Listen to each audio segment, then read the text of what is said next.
This is part 10 in our series of lectures on section 1.6, and it's also the first in a series of a few lectures in which we discuss convergence and divergence of infinite sequences.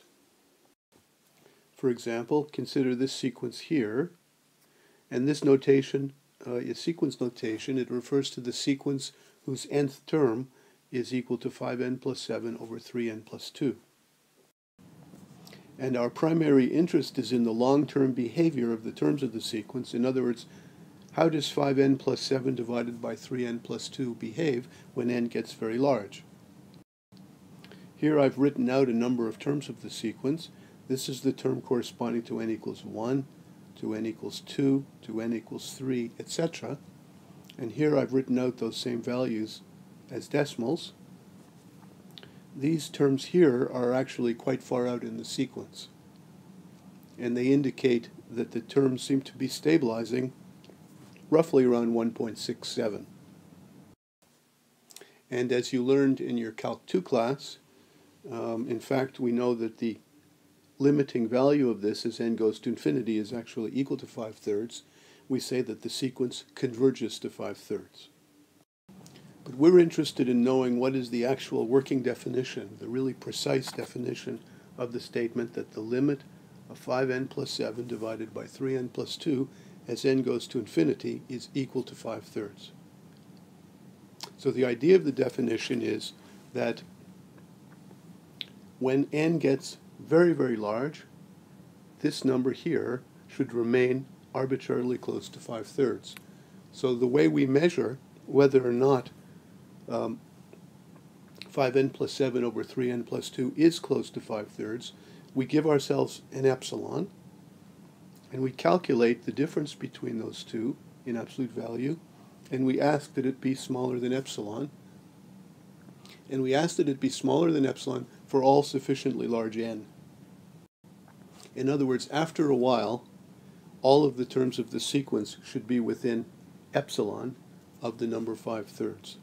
And so that brings us to this formal definition. It says, given any epsilon bigger than 0, for every positive real number epsilon, we can find a natural number n such that for all natural numbers n, if little n is bigger than or equal to capital N, then 5n plus 7 over 3n plus 2 is within epsilon of 5/3.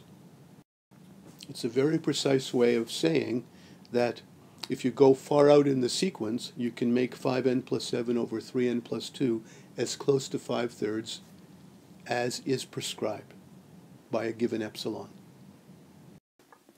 So the next step is to try to use the above definition, the working definition, in order to write a proof that the sequence 5n plus 7 over 3n plus 2 converges to 5/3. So what's actually involved in doing that? Well, this is what we have to do, right? We have to prove that this is a true statement. So we begin by saying, let epsilon be a positive real number. So that's something that's given to you, something for which you have no control. And now you get to the hard part. When you see that, you're supposed to say, choose capital N, choose a natural number capital N, such that, and then you have to make sure that it's big enough that the rest of the statement, that you'll be able to prove that the rest of the statement holds. Now, what do we need that capital N to do? Well, given any natural number n that's bigger than that capital N, we need to know that this quantity can be proved to be smaller than epsilon. So let's do some calculation on this quantity to see what it's going to take, what condition on n is going to guarantee that we can prove that this thing is smaller than epsilon. Okay, so let's calculate 5n plus 7 over 3n plus 2 minus 5/3 and see where it takes us. Okay, 5n plus 7 divided by 3n plus 2 minus 5/3, and we want to take absolute value of that. Okay, if you get a common denominator, 3 times 3n, whoops, it's plus, isn't it? Plus 2. If you get a common denominator of 3 times 3n plus 2,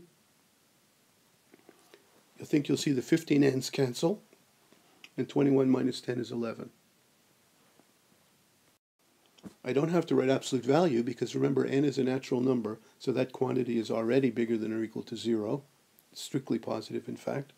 Now remember, the little n is going to be bigger than or equal to the capital N that we're looking for, so that is surely going to be less than or equal to if I only put capital N instead of little n.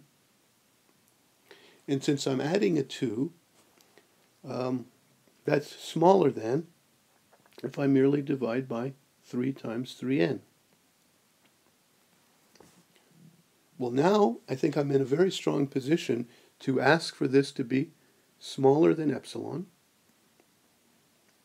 because now I can get a very simple condition on n that will cause that to happen. So you see, I'm ready to ask that I choose my capital N to be any natural number that's bigger than 11 over 9 epsilon. I've just essentially solved that inequality for capital N. So now we're actually ready to go back and write the proof, because we figured out the hard step of how we're going to choose our capital N. So now when you go back to the proof, you first choose it, you're first given this positive real number epsilon. You should choose your capital N according to this, and I claim that you won't have any trouble finishing off the argument. So put your video on pause and go ahead and write up the proof, and when you come back, compare your answer to mine.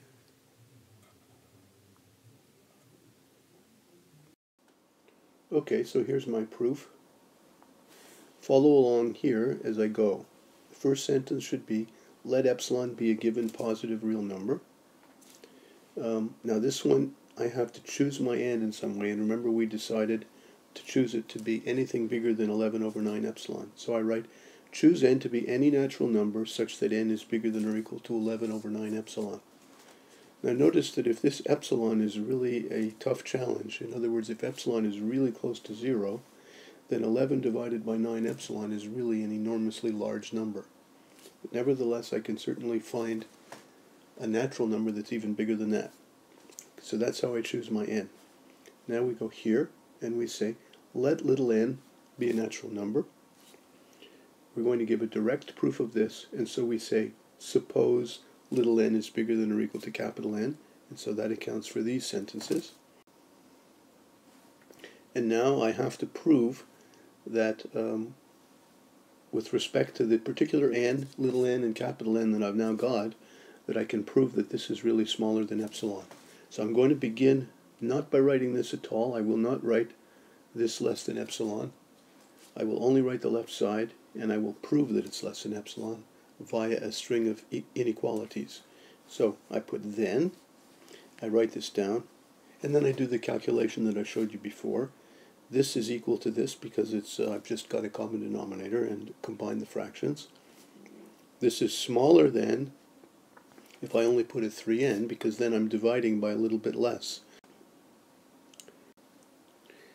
And little n is bigger than capital N, and therefore 1 over n is smaller than 1 over capital N, so that keeps the inequality correct. That's equal to 11 over 9n, and because of this condition here, 11 over 9n is smaller than or equal to epsilon, and so I've proved that this is strictly smaller than epsilon, because all the inequalities are going the same way, and I have at least one that's a strict inequality. And so I've completed the proof. That brings us finally to the working definition that an arbitrary sequence of real numbers converges to some real number L. Okay, so this is the working definition of the statement that the limit of a real sequence as n goes to infinity is equal to some real number L. It's exactly what we've been doing. It says for every real number epsilon, there exists a natural number capital N, such that for all natural numbers little n, if little n is bigger than capital N, then the distance between an and L is less than epsilon. So whenever you have to prove something about convergence of sequences, this is what you have to use.